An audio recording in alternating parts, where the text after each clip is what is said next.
നമ്മുടെ ശബ്ദം ഉണ്ടാവുന്നത് നമ്മുടെ സൗണ്ട് ബോക്സ് അഥവാ ലാരിങ്സ് എന്ന തൊണ്ടയിലുള്ള ഭാഗത്തിലെ സ്വനതന്തുക്കൾ, അതായത് വോക്കൽ കോർഡ്സ് വൈബ്രേറ്റ് ചെയ്യുമ്പോഴാണ്. ഈ വൈബ്രേഷൻ ആണ് നമ്മുടെ ശബ്ദമുണ്ടാക്കിയെടുക്കുന്നത്. ഈ വൈബ്രേഷനും ശബ്ദ ഉൽപ്പാദനവും ഓരോ ആൾക്കും ഓരോ പ്രത്യേകതയിലുള്ളതാണ്. എന്ന് പറഞ്ഞാൽ നമ്മുടെ വിരലടയാളം പോലെയോ അല്ലെങ്കിൽ നമ്മുടെ സിഗ്നേച്ചർ പോലെയോ നമ്മുടെ ഒപ്പ് പോലെയോ ഒക്കെ ഓരോ വ്യക്തിക്കും അയാളുടെ ശബ്ദവും വ്യത്യസ്തമാണ്. ഇതുകൊണ്ടാണ് നമ്മൾ ഒരാളെ കാണാതെ അയാളുടെ ശബ്ദം ഒരു സ്ക്രീനിനപ്പുറത്തു നിന്നോ അല്ലെങ്കിൽ ഒരു ഭിത്തിയുടെ അപ്പുറത്തു നിന്നോ ഒക്കെ നമ്മൾ അയാളുടെ ശബ്ദം കേൾക്കുമ്പോൾ തന്നെ, അല്ലെങ്കിൽ ഈവൻ നമ്മളൊരു ഫോണിൽ അയാളുടെ ശബ്ദം കേൾക്കുമ്പോൾ തന്നെ ഇതാരാണെന്ന് നമുക്ക് മനസ്സിലാക്കാൻ സാധിക്കുന്നത്. അത്രയും പ്രത്യേകവും യുനീക്ക് ആയിട്ടുള്ളതുമാണ് ഓരോ ആളുകളുടെയും ശബ്ദം എന്ന് പറയുന്നത്. ഈ ശബ്ദത്തെ ബാധിക്കുന്ന അസുഖങ്ങളെ പറ്റിയാണ് ഞാനിവിടെ പറയാൻ പോകുന്നത്.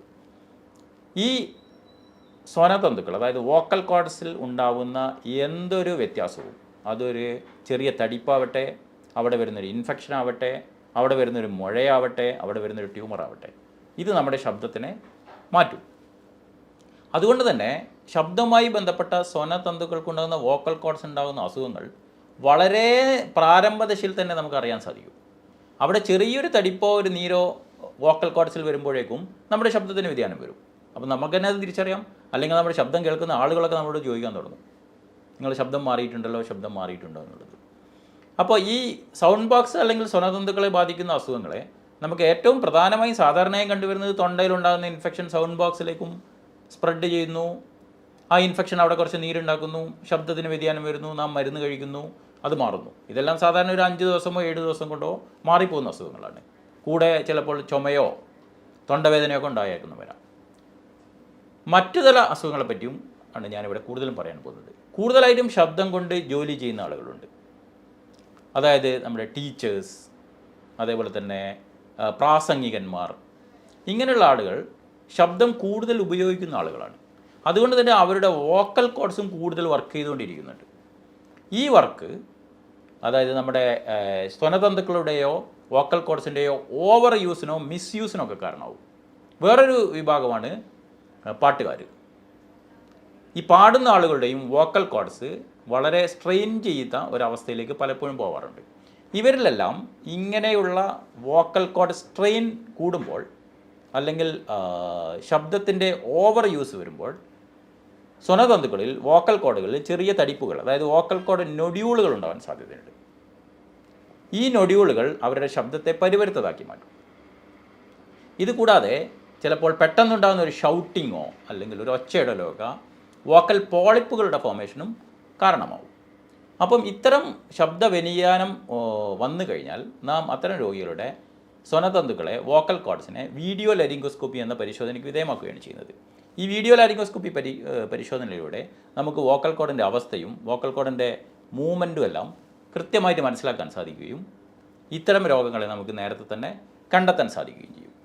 ഇത്തരം ശബ്ദം കൂടുതൽ ഉപയോഗിക്കുന്ന ടീച്ചേഴ്സിനെയൊക്കെ സംബന്ധിച്ച് പറയുമ്പോൾ അവരുടെ ശബ്ദം കൂടുതൽ ഉപയോഗിക്കുന്ന ചില പ്രത്യേക കാരണങ്ങളുണ്ടാവും. ചിലപ്പോൾ ക്ലാസ്സിലെ കുട്ടികളുടെ എണ്ണം വളരെ കൂടുതലായിരിക്കും.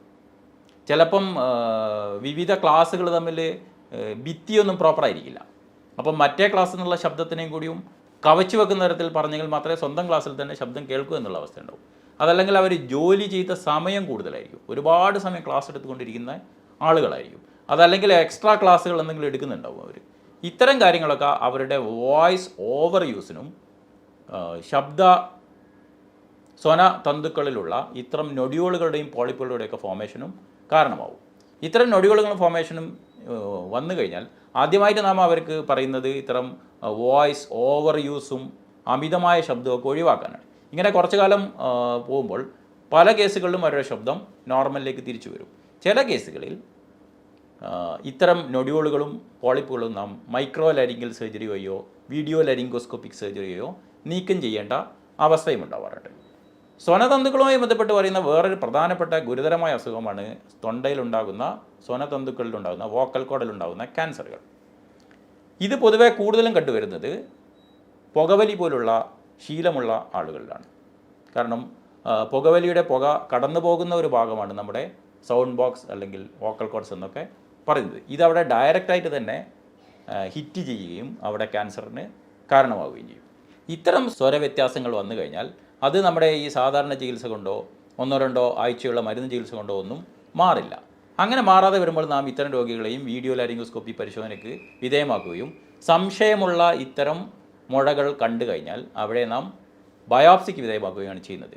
ബയോപ്സിയിലൂടെ ഇവ ക്യാൻസർ അസുഖമാണെന്ന് മനസ്സിലാവുകയാണെങ്കിൽ അവിടെ നാം പ്രാരംഭദശയിലാണെങ്കിൽ റേഡിയേഷൻ ചികിത്സയിലൂടെ ഇതിനെ നമുക്ക് സുഖപ്പെടുത്താൻ സാധിക്കും. പക്ഷേ വളരെ കൂടിയൊരവസ്ഥയിലേക്ക് നീങ്ങുകയാണെങ്കിൽ പലപ്പോഴും സൗണ്ട് ബോക്സ് തന്നെ നീക്കം ചെയ്യേണ്ട അവസ്ഥയിലേക്കെല്ലാം നീങ്ങാറുണ്ട്. അപ്പോൾ ഇത്തരം ശബ്ദ വ്യത്യാസങ്ങളോ വ്യതിയാനങ്ങളോ വന്നു കഴിഞ്ഞാൽ നാം അവരെ പ്രാരംഭദശയിൽ തന്നെ വീഡിയോ ലാരിംഗോസ്കോപ്പിക് പരിശോധനയ്ക്ക് വിധേയമാക്കേണ്ടതും അത് മരുന്ന് കൊണ്ടെല്ലാം ചികിത്സിക്കാവുന്ന അല്ലെങ്കിൽ എക്സസൈസുകൾ കൊണ്ടൊക്കെ ചികിത്സിക്കാൻ പറ്റുന്ന അസുഖങ്ങളാണോ അതല്ലെങ്കിൽ ഗുരുതരമായ എന്തെങ്കിലും അസുഖങ്ങളാണോ എന്ന് കണ്ടുപിടിക്കേണ്ടതും കൃത്യമായ ചികിത്സയ്ക്ക് വിധേയമാക്കുക എന്നുള്ളതും ഈ ശബ്ദ വ്യതിയാനങ്ങളുമായി ബന്ധപ്പെട്ട രോഗങ്ങളുമായി സംബന്ധിച്ച് പറയുമ്പോൾ വളരെ പ്രധാനപ്പെട്ട കാര്യം.